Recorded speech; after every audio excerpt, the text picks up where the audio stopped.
क्षेत्र में जो है कौन कौन सी समस्याएं हैं मूल रूप से, ये जरा बताइए।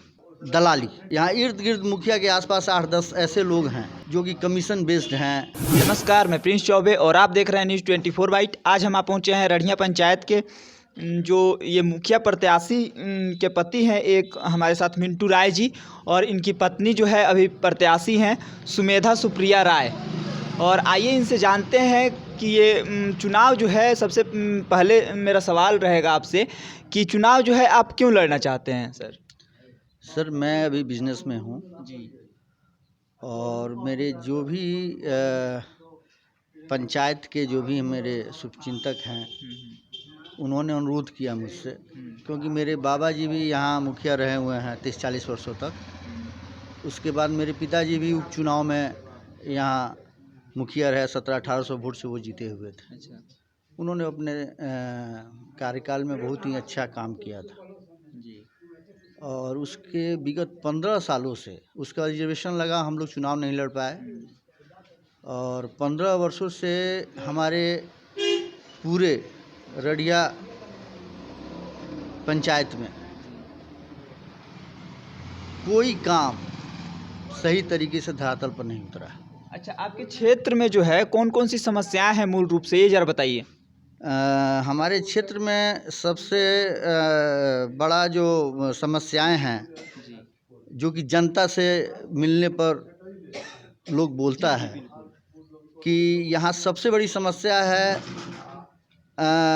दलाली, ब्रोकर। यहाँ इर्द गिर्द मुखिया के आसपास 8-10 ऐसे लोग हैं जो कि कमीशन बेस्ड हैं। मुखिया से अगर कोई ज़रूरत हो तो मुखिया जी हमारी जो मुखिया हैं अभी वर्तमान जी। वो आपको पंचायत में नहीं मिलेंगी, वो उनसे मिलने आपको बेतिया जाना पड़ेगा। अच्छा, वो पंचायत में नहीं रहती हैं? ना बिल्कुल नहीं। यहाँ का जो भी कार्यभार है वो उप मुखिया के दस्तखत से चलता है यहाँ। अच्छा।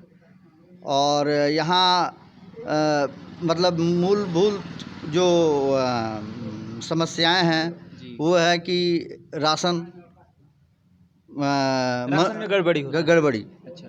मनरेगा में लूटपाट। कोई भी जो नीचे के सबसे पैदान पर जो आदमी है, जो जनता है, जिसके लिए सारी योजनाएं बनती हैं, वो उस आदमी तक नहीं पहुंचता है, ऊपर ही रह जाता है, वो उन तक कहीं ना कहीं नहीं पहुंचता है। इसके बीच इसका कारण क्या है आपके नज़र में? इसका कारण क्या है? इसका सबसे बड़ा कारण है कि यहाँ लोग मुखिया के आसपास जो 8-10 लोग हैं जी, बस वहीं दलाली उलाली करते हैं, अपना जो भी काम है सो करते हैं। अच्छा। हाँ, बाकी जनता का सुध लेने वाला यहाँ कोई नहीं है पंचायत में। मतलब ये पंचायत आज के डेट में मुस्मात पंचायत है। अच्छा, जब आप जनता से मिलने जाते हैं तो आपको जनता कौन कौन सी समस्याएं साझा करती है आपसे, ये जरा बताइए। जैसे मनरेगा किसके लिए बनाया गया है? मनरेगा बनाया गया है मजदूरों के लिए। नहीं, जनता से जब आप मिलते हैं तो जनता वही जनता की ही बात करता हूँ मैं। जो उचित हकदार है मनरेगा में, जिसके थ्रू काम होना है, उसका नाम कहीं नहीं है जी। उसमें नाम है जो अच्छे खासे पैसे वाले हैं, जिनका मुखिया के पास पहुंच है, उनका उसमें नाम रहता है।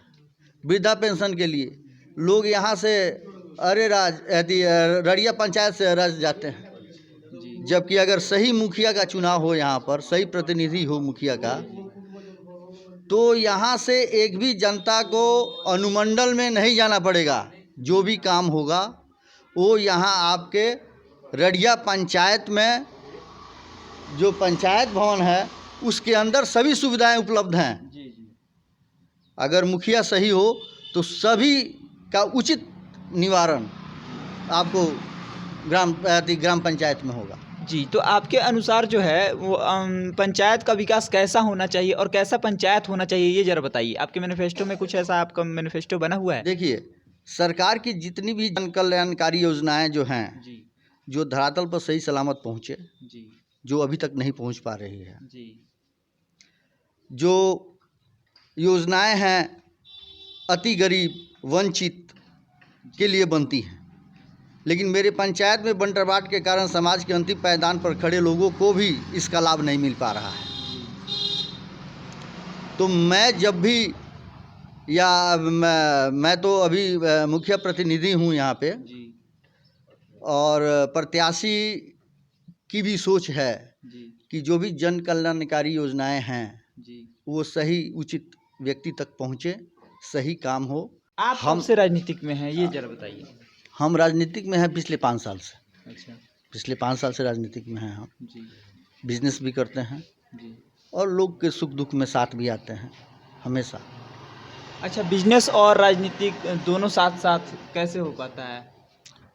समय निकल जाता है उसमें, अगर आप में इच्छा शक्ति हो जी। तो समय निकालना बहुत बड़ी बात नहीं है। ये अगर जनता आपको मौका देती है तो आप सबसे पहले कौन से मुद्दे पे कार्य कीजिएगा या कौन से चीज़ पे आप कार्य करना चाहते हैं सबसे अगर हम लोग को मौका मिलता है जी तो हर गली हर वार्ड में सोलर लाइट की व्यवस्था, सभी सार्वजनिक स्थान, मस्जिद मंदिर, सब जगह सोलर लाइट की व्यवस्था रहेगी। जी प्रधानमंत्री कौशल विकास योजना के तहत पंचायत के शिक्षित युवाओं को प्रशिक्षण प्रदान करवाएंगे जिससे उनका भविष्य सुधरेगा। बच्चों के लिए खेल की मैदान की व्यवस्था, स्वस्थ भारत अभियान के तहत सामुदायिक शौचालय का निर्माण, सामुदायिक भवन की व्यवस्था, ये सब समस्याएं अभी जो हैं वर्तमान में। ये सारी चीज़ आपके मैनिफेस्टो में है? बिल्कुल है, हम लोग करेंगे। तो ये सारी चीज़ें जो है जो आपने बताया ये सारी चीज़ें कॉमन है और लगभग जो है सारे लोगों के मैनिफेस्टो में ये सारी चीज़ें मेंशन रहती हैं। तो फिर आप का मतलब क्या होगा कि मतलब आप को मतलब जनता किस नज़रिए से देखेगी कि आप ये कार्य पूरा कीजिएगा और लोग नहीं करेंगे? देखिए, और आपका भी मतलब जनता से कैसा व्यवहार है? देखिए हम लोग का जो है सो शुरू से जनता के साथ जुड़े हुए लोग हैं और जनता का विश्वास हम लोग पर रहा है और उम्मीद है कि आगे भी रहेगा। जैसे आपको अगर जनता मौका देती है, आप जीत भी गए मान लीजिए, तो मतलब कितने दिनों में आप धरातल पे कार्य स्टार्ट कर दीजिएगा? जीतने के बाद अति शीघ्र, मतलब हाथों हाथ जी नहीं होता है कि आपको पावर मिला और उसी दिन से शुरुआत।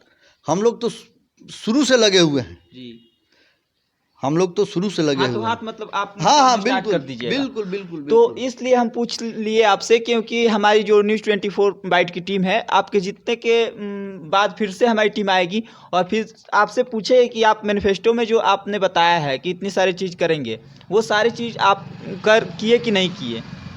हाँ बिल्कुल, आप जांचिएगा, परखिएगा जी। और हमको, क्योंकि बहुत सारे लोग ये नहीं, ऐसे वादे करते हैं फिर मुखिया जी लोग भूल भी जाते हैं। हाँ सही है। आप बिल्कुल, लेकिन अगर हम लोग जीतते हैं ना जी तो आपसे हम पूछेंगे जी कि आप अगर 10 मार्क का टोटल मार्क्स है तो आप उसमें हमको कितना मार्क्स देते हैं। और कुछ हमारे न्यूज़ चैनल के माध्यम से आप जनता को बताना चाहें तो बता सकते हैं। इस जनता से क्या बताना चाहेंगे, सबसे बड़ी बात यह है कि आपके पंचायत में जो अभी 8-10 लोग, एक मुखिया के साथ 8-10 लोग जो मिल के मुखिया बने हुए हैं, उनसे आप दूर रहिए। जो स्वच्छ ईमानदार छवि के हैं उनका मदद कीजिए, उनको जिताइए। जो आपको करते आ रहा है उस पर विश्वास रखिए। मौका दीजिए एक बार सुमित्रा सुप्रिया को कि वो कुछ करके दिखाए पंचायत में।